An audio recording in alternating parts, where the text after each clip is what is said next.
Chers amis, Shalom Aleichem, je vais développer avec vous, ensemble nous allons réfléchir à un point, à mon avis, primordial dans le judaïsme, dans l'humanité, et surtout, le Yetzer Hara travaille très fort contre ce point-là. Depuis longtemps, j'en parle à droite et à gauche, mais jamais j'ai fait un cours spécialement sur cela.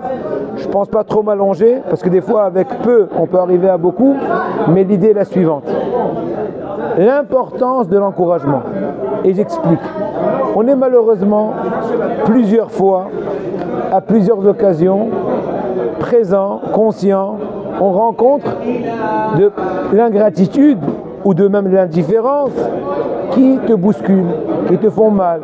Quelqu'un te dirait, j'habite dans un immeuble 20 ans, j'ai tant et tant de voisins, je n'ai ni un bonjour ni un bonsoir, ne parlons pas de Shabbat Shalom, pourvu qu'ils ne te mettent pas les baffes à fond la caisse pendant Shabbat.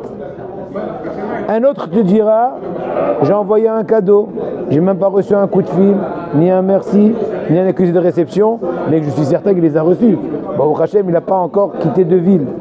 Un autre te dira, j'ai pensé que après avoir vu tous mes efforts que j'ai fait pendant toute l'époque que je l'ai aidé, même pas un merci. Je donne un exemple.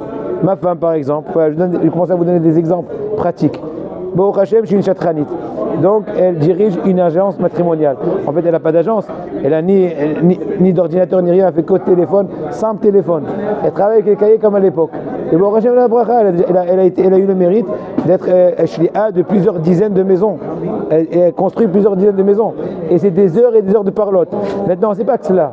Il faut aussi garder le émet et la sincérité et la droiture. Parce que c'est pas évident. Parce que des fois, tu es tenté de par cette profession-là d'arrondir les angles. Il est vrai qu'il faut des fois un peu arrondir parce qu'autrement jamais on se marierait, mais des fois on arrondit tellement qu'après on fait des mariages tordus. Mais c'est pas ça le cas. Et bien plusieurs fois, après qu'elle a fait rencontrer deux parties, un garçon et une fille, oui, un jeune homme et une jeune fille, 4, 5 fois, 6 fois, elle s'est pété le téléphone et la maman de celui-là elle pleure. Et l'autre lui dit, je crois qu'il a les tordus. Tu lui dis, il n'est pas trop coincé, il n'est pas trop avare, où ils vont se rencontrer. T'as dit, à la fin ça tombe à l'eau. Bon, ça arrive, mais je lui dis tout le temps la même question. Ils t'ont dit merci? Oui, non, oui. Je ne comprends pas. Je ne comprends pas. Il me dit, tu sais, c'est désolant. Elle aussi. Elle me dit, s'il m'aurait dit merci, ça me réchaufferait le cœur. Plusieurs fois, je vous dis la vérité, plusieurs fois, presque elle se dégonfle. Je vais arrêter. Je ne vais plus faire ça. Pourquoi? C'est un travail dur. Et personne n'est conscient des efforts que la personne fournit de l'autre côté du téléphone. Or, si elle avait assez de conscience de ce que je suis en train de dire maintenant, ton merci est en train de t'ouvrir à toi les portes, ouvrir les portes à d'éventuels candidats. Ils vont trouver une chatranite qui est là en bonne forme, en bonne volonté, encouragée, qui se sent utile, qui se sent importante. Mais si quelqu'un t'utilise comme un tichou, et à la fin il te dit ciao bambino, il dit même pas merci, je suis très désolé. Maintenant, attention, on peut comprendre que cette chose-là, c'est une espèce de ga'ava, d'orgueil. Tu m'as pas dit merci, c'est pas de l'orgueil, Rabotaï. Toute personne a besoin d'être encouragée. C'est pas pour rien qu'Hachem nous a mis dans une société. Si une personne pouvait vivre sans société, moi j'aime bien dire des fois à mes élèves, écoutez, hey, j'en ai marre de... Vous rigolez, j'en ai marre. Moi de mon côté, je serais parti à Sfat, prendre toute maisonnette au sommet d'une montagne, me mettre à écrire des jours et des jours, sans cesse, et vous allez me languir. Mais je dis ça juste pour rire, parce que moi-même je craquerai. Pourquoi? J'ai besoin de cet entourage. Cet entourage, d'ailleurs, j'espère que vous êtes d'accord qu'à la fin de chaque cours, peut-être c'est pas filmé, mais vous êtes conscient, je vous dis merci à la fin de chaque cours. Pourquoi? Je dis pas merci pour que vous me disiez merci. Parce qu'il y en a qui disent Azakoumor à la fin pour entendre l'écho. Mais c'est pas mon but, parce que je sens que de par votre billet, j'ai la possibilité de m'exprimer. Parce que parler avec des murs, c'est un peu difficile. Même quelqu'un qui a, bien que je l'ai fait plusieurs fois, celui qui sait, etc. Mais je le fais pas souvent, parce qu'en fin de compte, tu craques. Et ben voilà, Rabotaï. Maintenant, je vais vous dire une des raisons pourquoi la personne ne fait pas ça. Il faut aussi comprendre le problème, parce que le problème est là. Et je ne vais pas m'allonger à donner des exemples du quotidien, parce que chacun d'entre nous peut raconter, peut même écrire un livre sur cela. Mais l'idée est la suivante. faussement, dans le subconscient de la personne, il trotte une idée que si je dis merci, ça va me soumettre. D'ailleurs, plus que cela, dans la nature de l'homme, et c'est une nature qui est vraie, que quand tu reçois du bien d'autrui, peu importe le bien, une aide monétaire, un sourire, un gentil mot, tout ce que tu peux penser, toutes les possibilités, ça te rend redevable. Automatiquement, le bon sens dit, tu m'as amené un cadeau dans une fête, je me sens redevable. Si je te donne pas, je me sens mal. Pas parce que je me sens mal, parce que je suis avare. Non, en me donnant un cadeau, tu m'as soumis entre guillemets, pas dans le sens péjoratif, mais dans le sens que le bon sens humain dit. J'ai reçu, dans la première occasion, j'essaye de réexprimer ma reconnaissance de par cette soumission que jusqu'à maintenant je l'ai gardée, mais dans une personne qui est orgueilleuse, et c'est le point culminant, et malheureusement nous tous nous avons ce problème-là, seulement il faut le travailler, il y en a qui ont plus, il y en a qui ont moins, donc une personne orgueilleuse, elle fait un court-circuit dans sa conscience, elle dit d'un côté, il m'a fait du bien, donc automatiquement le bon sens qu'Hachem nous a inculqué dit que je dois lui rendre. D'un autre côté, mon ego dit moi, je vais lui dire merci, je vais venir lui dire, jusqu'à maintenant je lui parlais pas trop, parce que maintenant il m'a fait du bien, je veux devenir son copain, ça va me rabaisser, jusqu'à maintenant j'étais au-dessus de tout le monde, je m'exprimais n'ayant besoin de personne, en disant merci, je suis en train de créer une situation que j'ai besoin de toi et de moi, donc pire que cela, non seulement que des fois l'homme, après avoir reçu du bien, il dit même pas merci, des fois il fait l'inverse, parce qu'il traduit faussement et de façon tordue que le bien qu'autrui m'a fait, c'est en fait pour me soumettre. Regardez à quel point, à Botage, que je vous dis des choses réelles. Seulement nous-mêmes, après les avoir écoutées, on dit ah oui c'est vrai, mais on n'est jamais pensé que c'est la vérité. Pourquoi des fois tu fais du bien à quelqu'un et non seulement il ne dit pas merci, ça n'en parlons pas, mais des fois même il devient un peu plus méchant ou plus sec avec toi. Je comprends pas. Au moins reste neutre comme à l'époque. Réponse parce que dans ce subconscient il dit que je te suis redevable. En d'autres mots, au lieu de dire voici je suis redevable, il dit tu veux me soumettre. Tu veux me soumettre. Mon orgueil me dit que tu veux faire du mal, donc je te rends du mal. Compte le bien. Hachem Ishmor, ça fait peur. Et maintenant, moi, plutôt, au lieu de parler du mal, de cette conscience-là, je veux au contraire encourager dans le bon sens. Je peux vous donner des exemples personnels parce que c'est ce que je connais. Je ne peux pas vous inventer des exemples par rapport à mon expérience, ma petite expérience. Mon premier livre, Birkat Hala, Kibo Hashem, Behemet, il a été accepté dans plusieurs endroits. Plusieurs tamis des Aramim, ni 1, ni 2, ni 10, ni 20, m'ont dit qu'ils ont été épatés, ils l'ont utilisé. Tous les temps en temps, j'ai des petits coups de fil, des gens qui rencontrent. Et plusieurs aussi qui ont profité que je ne suis même pas conscient. Ni maintenant, ni au passé, il va savoir si au futur. Mais comment il est né? Bon, il est né avec beaucoup d'éléments, c'est sûr. Mais entre autres, vous savez, après que j'ai étudié tout la halachot de Allah, la tête était en ébullition. J'ai dit maintenant, est-ce que quoi? Est-ce que je vais au prochain programme ou je mets ça à l'écrit?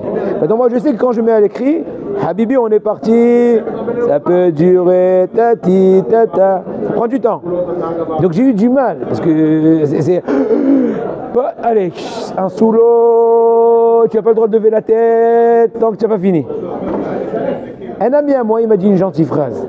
J'ai pas dit que lui seul a le mérite. Bon, quand j'ai eu beaucoup de shleim. Mais imaginons que lui, c'est lui qui a allumé le briquet. Il m'a dit, écris. Non, écris. Tu verras, moi je te lirai. Je lirai ton œuvre. Peu importe qu'en fin de compte, il n'a pas lu. Il a lu peut-être un chapitre, il m'a fait des remarques et je lui ai répondu, peu importe. C'est pas ça la question. Mais voilà. Mais je sais qu'il m'aime bien. Jusqu'à maintenant, on est très bons amis. Il a dit ça par amour. C'est sorti d'un cœur qui t'aime. Ça m'a allumé. Voilà quel mérite il a, imaginez-vous. Un gentiment. Qu'est-ce qu'il a dit?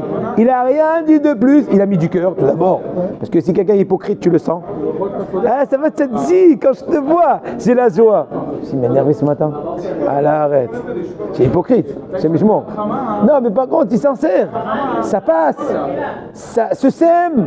Ça fait pousser des produits extraordinaires, délicieux. Imagine combien de mérite avec une seule parole.